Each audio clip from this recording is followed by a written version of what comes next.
Deputy సీఎంగా ఉండే పవన్ కళ్యాణే అధికారంలో ఉన్నటువంటి నేతల్ని అపోజ్ చేస్తూ దాన్ని మాట్లాడడం, వాళ్ళనే వ్యతిరేకించారు, పరిపాలన కొద్దిగా మార్చుకోమని చెప్పి ఆయన కొన్ని చురకలు అంటించారు.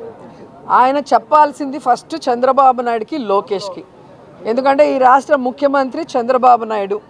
రాష్ట్రంలో ఎవరికి మంత్రి పదవి ఇవ్వాలి, ఎవరికి ఎమ్మెల్యే సీట్ ఇవ్వాలి, గెలిచిన తర్వాత ఎవరిని ఎక్కడ వేయాలి, సీఏల్ని కానీ డీజీపీలని కానీ ఎస్పీలని కానీ నిర్ణయించింది లోకేష్. వాళ్ళని వదిలేసి కానిస్టేబుల్ని కూడా మార్చలేని అనిత మీద పడి ఏడిస్తే ఏమొస్తుంది? కాబట్టి డిప్యూటీ సీఎం ఓటు వేసేటప్పుడే మాది కూటమి ప్రభుత్వం, మేము కలిసికట్టుగా ఉన్నాం, ఇది మా మేనిఫెస్టో, మాకు ఓటేయండి, మీకు ఇది చేస్తాం అది చేస్తాం, జరగకపోతే నన్ను అడగండి అని ఆయన చెప్పాడు. చెప్పిన ఆయన ఈరోజు నాకు తెలియదు అని చెప్పి తప్పించుకుంటే ఎట్లాగా? పవన్ కళ్యాణ్కి రాష్ట్రంలో కూటమి ప్రభుత్వంలో పవర్ ఉందా లేదా అనేది జనాలకు తెలీదా, ప్రెస్ వాళ్ళకి తెలీదా? ఇది తప్పించుకోవడానికి మాట్లాడే మాటలు కాదా పవన్ కళ్యాణ్ గారు?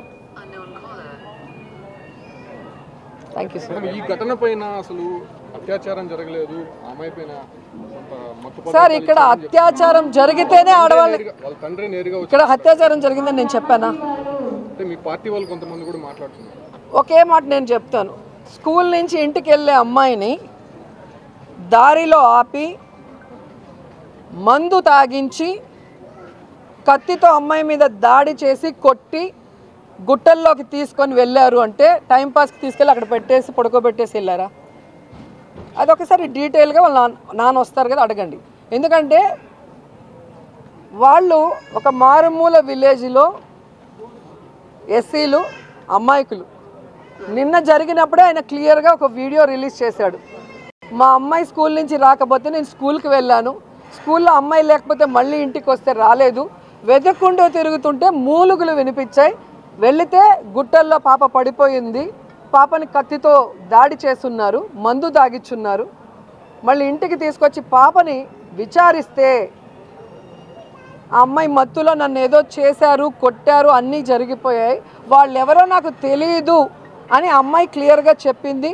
మా అమ్మాయికి అన్యాయం చేసిన వాడిని ఉరి తీయండి అని ఆయన ఇచ్చాడు. ఆడియో ఒకసారి మీరు చూసుకోండి. మరి ఇప్పుడు ఆ అమ్మాయికి ఏదో అఫైర్లు ఉన్నట్టు, ఏదో లవరు ఆమె కొట్లాడుకొని తోసుకొని దెబ్బలు తగిలినట్టు మీడియా సృష్టిస్తుంటే ఇది ఎవరి ప్రెషర్ అనేది మీరు చెప్పాలి, నేను చెప్పేది కాదు కదా. ఇక్కడ రేప్ జరిగితేనే కాదు, ఆడపిల్లని కొట్టడం కూడా తప్పే, మగవాడిని కొట్టడం కూడా తప్పే. ఎవరిని కొట్టే అర్హత లేదు. ఆడపిల్ల ఇప్పుడు వాసవి నగర్లో వచ్చి దాడి చేశారు అంటే ప్రాణం పోతేనే కేసు పెడతారు, ప్రాణం పోతేనే దాని గురించి మాట్లాడాలా? ఆడవాళ్ళ మీద దాడులు జరుగుతూ ఉంటే పోలీసు వాళ్ళు పట్టించుకోరు, ప్రెస్ వాళ్ళు పట్టించుకోరా? అదే మన ఇళ్లలో ఆడపిల్లల మీద జరిగితే మనం ఇట్లాగే చూస్తూ కూర్చుంటామా?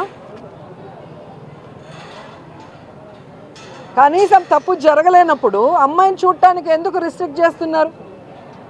చంద్రగిరి ఎమ్మెల్యే పెళ్ళాం వెళ్ళి మాట్లాడుతుంది, వాళ్ళ నాన్న పోలీసులకు తీసుకుపోయి భయపెడతారు. కానీ ఎవరైతే వాళ్ళు పట్టుకున్నారో ఆ పిల్లలు వాళ్ళ బైక్ మీద జనసేన పవన్ కళ్యాణ్ ఫోటో ఉంది, అవి బయట పెట్టండి. వాళ్ళు ఏం చేయకపోతే వాళ్ళు తీసుకొచ్చి మాట్లాడించండి. జగన్ గారు వస్తున్నారని హడావిడిగా వాళ్ళ నాన్నతో ఒక స్టేట్మెంటు, ఎస్పీ గారితో ఒక స్టేట్మెంటు, ఆ అమ్మాయికి జరిగిన దాన్ని మీరు కవర్ చేసి వాళ్ళ జీవితాన్ని నాశనం చేసి నేరస్తులకి సపోర్ట్ చేస్తున్నారు. అది తెలుసుకోండి. ఆ ఒక్క ఇన్సిడెంటే కాదు కదా, 110 ఇన్సిడెంట్లు జరిగినాయి ఈ రాష్ట్రంలో. ఇప్పుడే ఒకటి జరుగుతుంది వచ్చే టైంలో, మెడికల్ కాలేజ్ స్టూడెంట్ 3వ ఇయర్. ఏం చెప్తారు మరి మీరు చెప్పండి. కాబట్టి ఆడపిల్లల్ని ఏ పిల్లైనా, ఏ ఇంటి ఆడపిల్లైనా మన ఇంటి ఆడపిల్లలతో సమానం. వాళ్ళని గౌరవించాల్సిన బాధ్యత, వాళ్ళకి రక్షణ కల్పించాల్సిన బాధ్యత ప్రతి ఒక్కరికి ఉంది. ప్రజల చేత ఎన్నుకోబడి మేము చేయలేమని చెప్పి ఎవరి మీద తోసేయటం ఎంతవరకు కరెక్టు?